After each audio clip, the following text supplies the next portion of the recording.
Olá, alunos! Tudo bem com vocês? Espero que sim. Vamos dar início a mais uma aula de história. Hoje nós vamos falar de um assunto bem interessante. É o renascimento comercial e urbano. Nós já estudamos que, durante o feudalismo, houve uma ruralização da sociedade.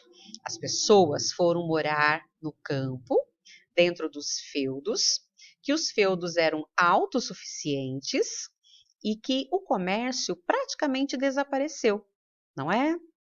Hoje nós vamos ver o inverso.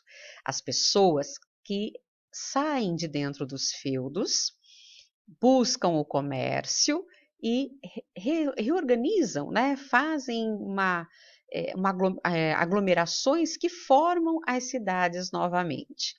É bem interessante ver esse processo, né? E entender tudo isso. Então, vem comigo. Hoje é o renascimento comercial e urbano. Bom, já estudamos sobre as cruzadas e hoje vamos começar a falar sobre ela, né? Então, ó, com o fim das cruzadas, a principal rota comercial entre Oriente e Ocidente foi reaberta, o Mar Mediterrâneo, por onde voltavam a trafegar ideias, religiões, mercadorias, beneficiando inicialmente as cidades italianas. Além das cruzadas, o esgotamento das terras impulsionou a entrada de muitos camponeses na atividade comercial. Então, aqui nós precisamos entender um pouquinho, olha. Durante final da Idade Média, eles inventaram a charrua, que nós já estudamos sobre isso também, né, um equipamento que facilitava o arar a terra, e isso, claro, aumentou a produção. Aumentando a produção de produtos na agricultura, houve também um aumento de alimentos, sobra de alimentos. Então, as pessoas se alimentavam muito melhor. Um aumento populacional provocou também uma falta de alimentos, porque aí a população, com o passar do tempo, aumentou muito, e isso aumenta a população, não tem mais aonde plantar, não tem mais terra produtiva, então isso causou novamente fome, falta de alimentos, né? As cruzadas, nós vimos também que foram muitas causas, muitos fatores que levaram a acontecer. O principal, né, que se falava era libertar Jerusalém dos turcos, dos muçulmanos, mas também teve como objetivo esvaziar um pouco a Europa da população, porque existia um excesso populacional na região, né? Então, esses acontecimentos fizeram com que os camponeses também, explorados dentro dos feudos, saíssem dos feudos, né, em busca de uma vida melhor fora desses feudos. Bom, aqui eu tenho para vocês um mapa que mostra as rotas comerciais. Vocês podem visualizar todas essas linhas que aparecem aqui, são rotas de comércio. Então, eles saíam da Europa e iam, né, caminhando até chegarem, olha Jerusalém aqui onde está, olha, tá? Então, mas eles não paravam em Jerusalém. Vejam que as linhas, olha, continuam. Por quê? A princípio, o objetivo realmente era libertar Jerusalém da invasão do islamismo. Mas depois eles foram descobrindo que existiam muitos produtos diferentes nessa região que na Europa não existia. Então, eles começaram a fazer o comércio. Então, essas linhas que deveriam chegar, vamos dizer assim, até Jerusalém, não pararam aí. Elas foram, né, esses caminhos, essas rotas foram além, porque eles foram em busca do comércio, do produto que eles pudessem comercializar numa região onde não tinham esses produtos. Ah, e que tipo de produtos eram?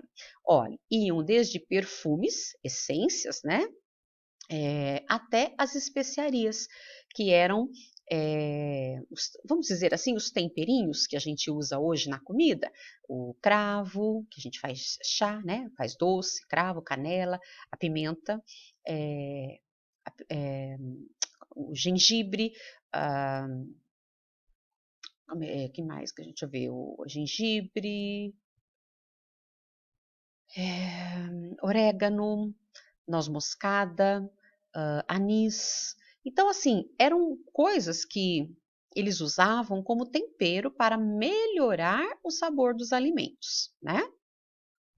Bom, aí, portanto, né, os elementos que impulsionaram o renascimento urbano foi o crescimento demográfico, o aumento da exploração servil, que acelerou o processo de êxodo rural, então a saída do camponês do campo, e o renascimento comercial verificado a partir das cruzadas. Então, as cruzadas elas impulsionaram o comércio, e esse comércio fez com que as pessoas fossem saindo, né, de dentro dos feudos, né, importação de produtos orientais e a reativação da economia monetária. Nós falamos muito durante o feudalismo, alguns historiadores falam que a sociedade era amonetária, né, que não tinha dinheiro, mas também nós comentamos sobre isso, que a economia, ela, em alguns momentos havia o uso do dinheiro, sim, mas pouco, né? Mas alguns historiadores falam de uma economia monetária. Bom, a monetária ou não, o comércio quase desapareceu nesse período, foi muito pouco realizado. Porém, no renascimento urbano e comercial, aí ele foi ganhando força, né? Os mercadores, na verdade, eles iam pelas estradas com seus produtos, né, para fazer o comércio, ou quando eles iam buscar esses produtos lá no Oriente, eles voltavam para casa com os produtos. E havia muito perigo, então, os perigos das estradas faziam com que os mercadores andassem em caravanas. Então, eles andavam em grupos grandes, né, para poder se ajudar, se defender. Então, quando paravam, eles atraíam a atenção da população. Então, quem estava por perto começou a chegar até ali para aproveitar, comprar algum produto, né?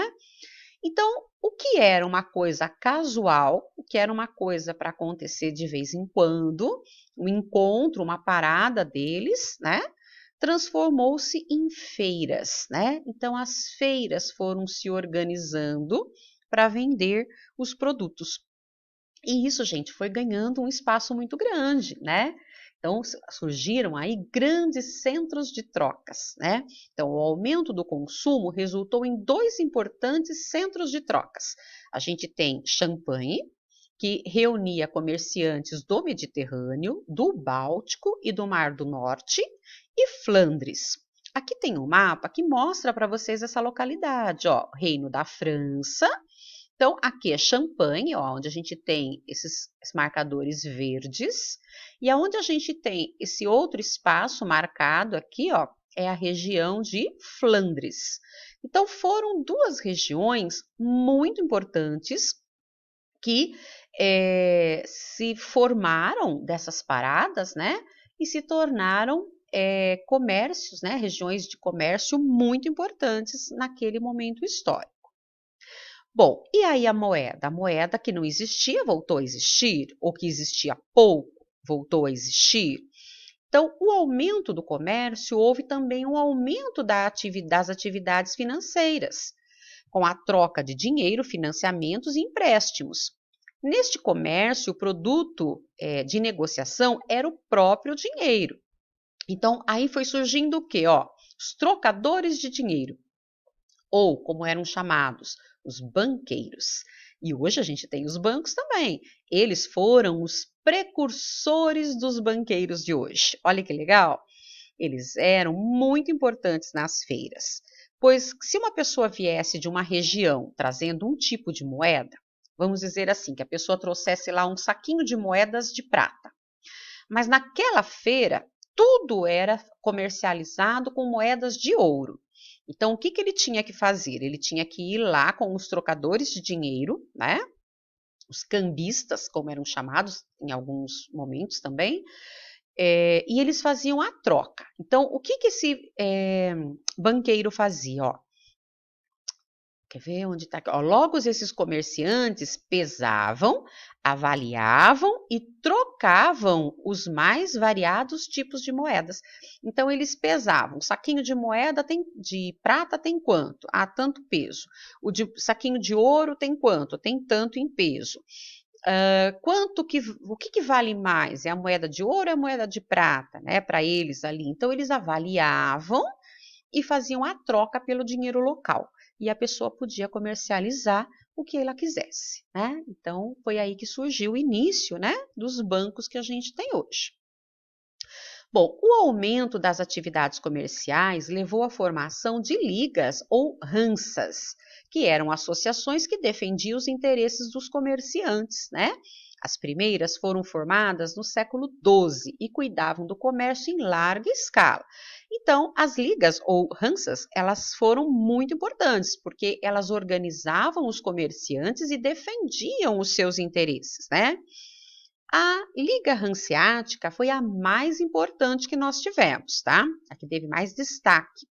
E ela incluía comerciantes alemães.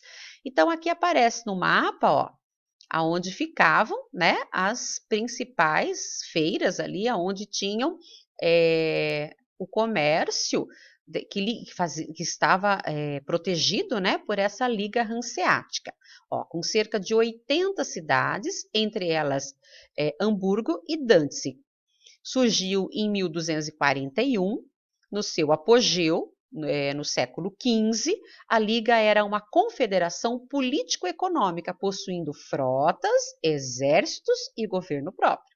Então, olha como ela se tornou importante, né?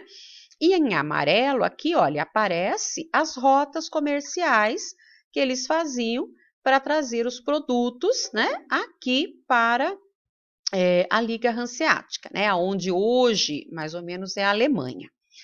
Olhe, aqui aparece também as cidades de Gênova e Veneza. Olha a botinha da Itália, né, que a gente fala, ó, o pezinho, né, que a Península Itálica, ela tem um formato muito semelhante a um pezinho de bota. Então, aqui a gente vê a Península Itálica e as duas cidades italianas que se beneficiaram muito com o comércio, que é Gênova e Gênova e Veneza, aqui, ó. Gênova e Veneza, Florença também foi muito importante, mas Veneza, Gênova e Veneza. Aqui está em outra língua, né? Por isso que a gente acaba lendo escreve de outra forma, mas é Gênova e Veneza. Então vejam bem, duas cidades muito importantes.